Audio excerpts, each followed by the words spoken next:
Il est irréfutable que certains combattants valent plus que d'autres. Et ça, tant lorsqu'ils sont pris individuellement que lorsqu'ils sont regroupés. Relativement au monde de Tolkien, le plus grand écart de valeur vient, ironiquement, de deux races qui furent, lors de leur apparition sur Arda, la même. Les elfes d'une part, les orques de l'autre.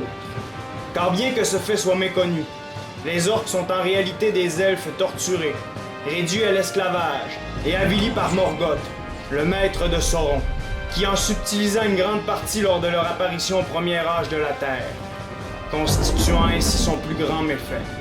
Dès lors, ces deux races qui en furent préalablement une seule sont devenues des ennemis mortels, et depuis leur corruption, seule une masse importante d'orques chétifs et retors peuvent annihiler une force, si petite qu'elle soit, des vaillants et valeureux hauts elfes. Dans un combat singulier opposant mon personnage, Bad Baileys, un personnage nommé Naerolf 03, nous ferons face, avec notre armée de hauts elfes expérimentés et très motivés, à une armée d'orques accompagnée de plusieurs trolls d'attaque. Dans une résistance épique, nous tenterons de survivre au choc de cette horde 4 fois plus imposante. Place au combat!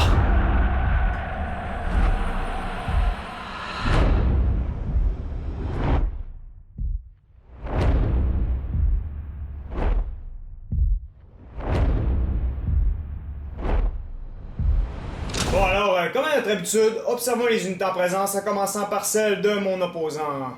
C'est donc que, comme vous allez bientôt pouvoir le constater, l'armée de mon opposant, en comparaison à la mienne, va être extrêmement imposante. En réalité, il a environ 4 fois plus d'unités que moi. Cependant, on s'entend sur le fait que les orques, en comparaison aux elfes, valent beaucoup moins. Son armée ne sera pas que constituée d'orques. En effet, d'autres troupes de qualité vont se retrouver dans ses rangs. C'est donc que pour aujourd'hui, les règles, c'était maximum 2 archers, pas d'artillerie, et de mon côté, il y avait aussi la règle maximum 10 unités. Mais cette règle ne s'appliquait qu'aux elfes. Côté archer, mon opposant s'est donc procuré 2 unités d'archers Uruk. Ensuite, concernant sa première ligne, on va retrouver 5 unités d'orques Mauler. Et ça, c'est donc des unités d'orques régulières. Constituant sa deuxième ligne, on va retrouver 4 unités d'orques Raiders. Et ça aussi, c'est des unités d'orques régulières, mais cependant avec des armes plus courtes. Ensuite, concernant sa troisième ligne, on va retrouver 5 unités d'Uruk. Et ça, c'est des unités d'orques d'élite très bien protégés, et ces derniers vont être flanqués sur leur droite d'une autre unité d'orques Mauler. Finalement, concernant ces unités spéciales, on va retrouver une unité de cavalerie appelée les Numénoréens Noirs, et ça c'est donc des hommes de Numénor corrompus par Sauron. Ensuite, on va retrouver une unité de trolls d'attaque, aussi appelée les Ologai, et pour terminer, on va retrouver son général, ça va être les Nazgûl, et notez au passage à ce propos qu'il y a une erreur majeure à propos de cette unité. Comme vous pouvez le constater, ils sont 10 alors que les serviteurs de l'anneau sont 9.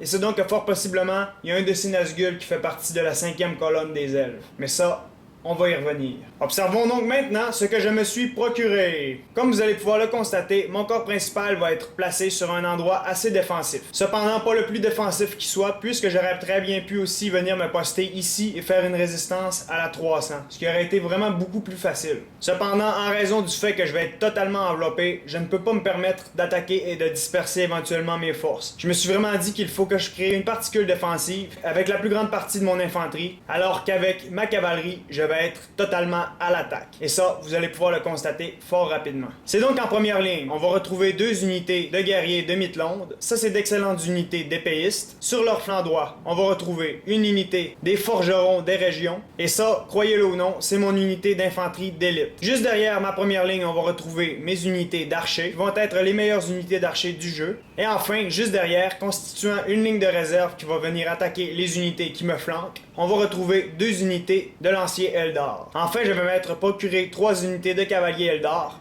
une juste ici, à la gauche de mon dispositif, l'autre un peu plus loin sur le flanc gauche de cette unité, et finalement, complètement sur ma droite, on va retrouver mon général. On peut donc maintenant appuyer sur Play! Et c'est donc qu'environ au même moment, l'armée du Mordor ainsi que les unités de cavaliers se trouvant sur ma gauche vont se mettre à avancer. Du côté de mon opposant, c'est donc une gigantesque masse qui va se mettre en marche et qui va soulever des tonnes de poussière. C'est ainsi que l'approche immuable de l'armée ennemie s'enclenche. Du côté de mes 2 unités de cavaliers, ces dernières vont se mettre à courir alors que l'armée ennemie approche. À ce propos, n'oubliez jamais que les elfes ont un mépris immense pour les orques et les estiment à peu près au même titre que des asticots. C'est donc que mon unité de cavalier qui était plus ici est allée prendre la place de l'unité qui était le plus à gauche. Alors, ces derniers vont faire la chose que les Nazgûl, soit le général ennemi, s'attendaient le moins. C'est-à-dire une charge épique pour inaugurer une bataille épique. C'est donc qu'en voyant les archers juste ici à découvert, les unités de cavaliers vont foncer. Cependant, les archers vont être protégés par la totalité de l'armée ennemie. Malgré tout, les elfes vont foncer avec furie et vont venir charger frontalement l'armée des orques. Et c'est donc que le choc va être terrible. D'ailleurs, à ce niveau, les Numénoréens sont venus aider les orques et d'autre part, les Ologai arrivent derrière l'unité d'elfes. En se voyant si rapidement entourés, les elfes vont ainsi se replier, pas sans avoir fait un important carnage. Et malgré les apparences désastreuses de ce raid pour les elfes, ces derniers n'ont perdu que très peu d'unités. Et leur retraite s'avère plus désastreuse que leur attaque en tant que telle. Mais vraiment, le but de cette charge n'était pas tant de faire des dommages physiques que faire des dommages symboliques. Et ce, en effrayant les orques au plus haut point. En dévoilant dans toute sa splendeur le courage héroïque et la ferveur des elfes. Et c'est donc alors que tout ceci s'est produit, mon général est allé occuper la petite butte que voici, afin de se placer plus en hauteur. Alors l'unité de cavalier qui a perdu un tiers de sa force revient au bercail. Et avant que celle-ci n'arrive complètement, l'autre se lance dès lors à l'attaque. En effet, cette unité d'archers se trouve détachée du corps principal et je vais profiter de ce fait pour charger. D'autre part, mes elfes commencent à tirer avec leurs flèches dans le gros de l'armée ennemie. Et c'est donc que l'autre unité d'elfes approche furieusement et la charge promet d'être une fois de plus dévastatrice.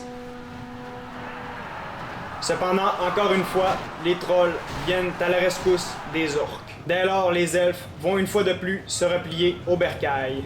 Mais infatigables dans leur harcèlement de l'armée du Mordor en marche, une autre troupe d'Eldar se lance à l'assaut. Cependant, cette fois-ci, c'est pour créer une menace sur les arrières des ennemis en contournant l'armée des orques. C'est donc que ma deuxième unité de cavaliers qui a foncé se fait poursuivre par l'unité de Numénoréens noirs. Et en les voyant s'isoler un peu trop, je vais faire une contre-attaque contre ces derniers. C'est ainsi que je vais parvenir à les accrocher avec mes lanciers et à les coincer sur leur flanc avec cette unité, alors qu'avec celle-ci, je ne chargerai finalement pas. Et ça, c'est dû au simple fait que l'unité de Numénoréens noirs se replie. Et c'est donc à ce moment-ci que le combat va véritablement s'enclencher, car les Ologai attaquent mon corps principal.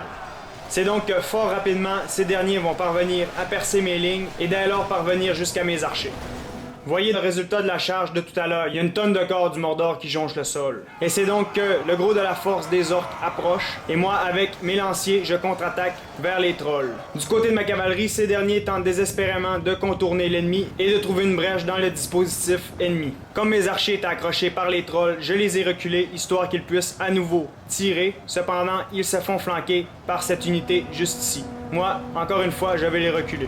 Sur ma droite, les orques tentent de m'entourer à ce niveau. Et alors que je recule mes archers, mon opposant décroche ses trolls et tente une charge contre ceux-ci. C'est donc qu'avec ma cavalerie, j'ai fait une charge contre les orques juste ici. Et c'est alors qu'il y a une brèche qui va s'ouvrir béante dans le dispositif de mon opposant. Et je vais en profiter pour passer la totalité de ma cavalerie par cet endroit.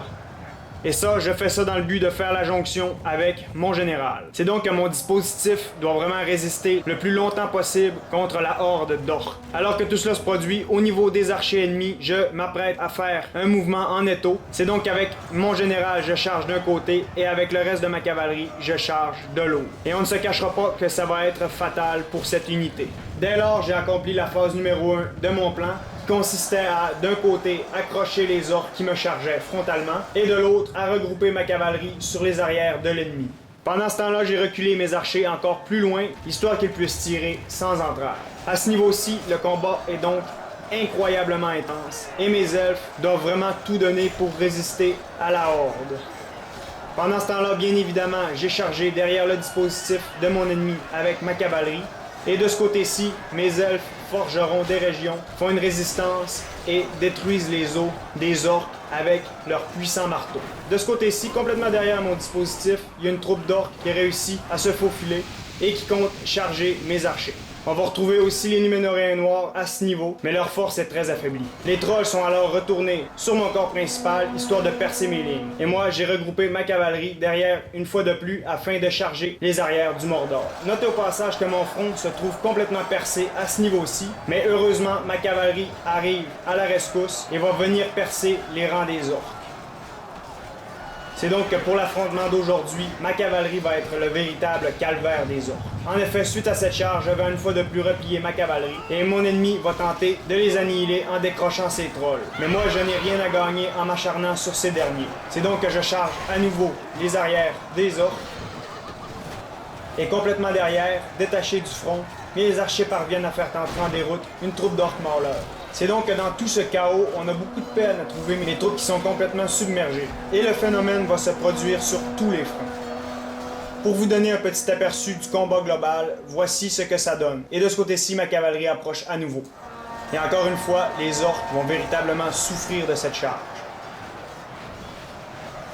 Cependant, indirectement, ces derniers sont relativement protégés par la colline qui brise quelque peu chacune de mes charges. Et en passant, observez bien ici les Nazgûl qui approchent de mon armée. Et n'oubliez pas qu'il y a un Nazgûl de trop. Et la présence de ce Nazgûl en trop peut éveiller quelques soupçons. Mais ça, c'est une autre histoire, puisque, dorénavant, il y a une autre mortelle charge de cavalerie qui se présente dans le dos des orques. Et cette charge, voyez-la, va attiser la haine des Ologaïs. Et c'est donc alors que cette charge se produit, moi j'ai décidé d'apporter mes archers pour venir coincer les orques au niveau de mon flanc droit. Un peu plus loin, cependant, la progression de mon autre troupe d'archers s'est fait obstruer par des Uruk. Cependant, j'essaie de percer ce front le plus rapidement possible pour venir en aide à mon corps principal. D'ailleurs, mon premier groupe d'archers qui a réussi à se rendre sur ce corps se fait flanquer par une autre troupe d'Uruk juste ici. Et alors, les orques se sont fait clairsemer. Derrière juste ici, je décide d'en finir une fois pour toutes avec la troupe d'archers qui va se sauver, mais je vais réussir à l'attraper. Et celle-ci va définitivement entrer en déroute. Alors de ce côté-ci, il y a seulement que quelques trolls et quelques Nazgûl qui vont continuer de se battre. De l'autre côté, mes archers vont continuer à en découdre contre la troupe d'Uruk. C'est donc à ce niveau-ci, mes elfes ont été libérés et je vais en profiter pour aller charger sur les flancs la troupe d'Uruk en question. Voyez le nombre de corps qui gît sur le sol, c'est presque incalculable. À ce niveau-ci, il y a un troll complètement entouré qui résiste et je vais venir le charger avec ma cavalerie qui est complètement épuisée. Malgré tout, il va continuer à se battre. Et d'autre part, on va retrouver un autre petit foyer de résistance à ce niveau-ci qui va entrer en déroute. Mais pour eux, il est trop tard puisque ma cavalerie approchait de toute manière. Et c'est donc que ces derniers vont se faire complètement annihiler en quelques instants. Dès lors, c'est véritable, ça va être la résistance du dernier troll. Et c'est donc que ce dernier, complètement inconscient face au danger, va se battre jusqu'à la mort, fidèle à Sauron. Et malgré le fait qu'il soit seul sur le champ de bataille, il va résister bravement, mais sa résistance contre les elfes va s'avérer vaine. Et c'est donc que les elfes ont réussi à vaincre l'immense horde du Mordor. J'ai donc déployé 1011 unités, et Nightwolf 03, 3877. J'ai abattu 3260 créatures et j'en ai capturé 358. Et Nightwolf 03 a réussi à abattre 773 elfes et à en capturer 7. C'est donc qu'aujourd'hui ça a été une bataille d'une intensité presque sans précédent.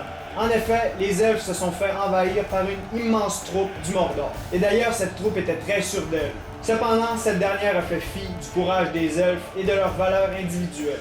Alors qu'à peine la horde d'orques s'est mise à avancer, il y a une troupe de mes cavaliers qui n'a pas pu se retenir de faire une charge frontale, histoire d'inaugurer la bataille épique en exhibant toute la force héroïque des elfes. C'est donc que bien que cette charge n'a pas été la plus profitable qu'on ait vue, elle a donné un immense choc moral aux troupes du Mordor, en leur montrant que les elfes n'étaient pas n'importe qui. Et c'est donc que fort rapidement, après quelques autres charges de cavalerie, le véritable assaut a commencé avec l'assaut des trolls qui a percé mes lignes. Immédiatement après, le reste des troupes du Mordor sont venus se coller à mon dispositif et j'ai su saisir une opportunité pour passer la totalité de ma cavalerie derrière, ce qui était véritablement un des garants du succès pour aujourd'hui. C'est donc que dès lors, j'ai créé une menace incroyable sur les arrières de l'ennemi et charge après charge, j'ai réussi à abattre de plus en plus de ses effectifs et c'est donc qu'au bout d'un moment, possiblement aidé par un agent interne dans les rangs ennemis, les elfes ont réussi à vaincre l'ignoble force du Mordor. Notez donc au passage qu'aujourd'hui c'était la deuxième affrontement de la trilogie et la semaine prochaine ce sera la bataille ultime puisque les elfes aujourd'hui en repoussant cette attaque ont réussi à ouvrir le passage vers le Mordor. C'est donc que la semaine prochaine, Sauron va devoir protéger la limite de son territoire et convaincu que la défaite d'aujourd'hui a été le résultat d'une traîtrise d'un de ses Nazgûl, il va devoir mettre leur fidélité à l'épreuve. Mais ça, c'est une autre histoire. Et voilà!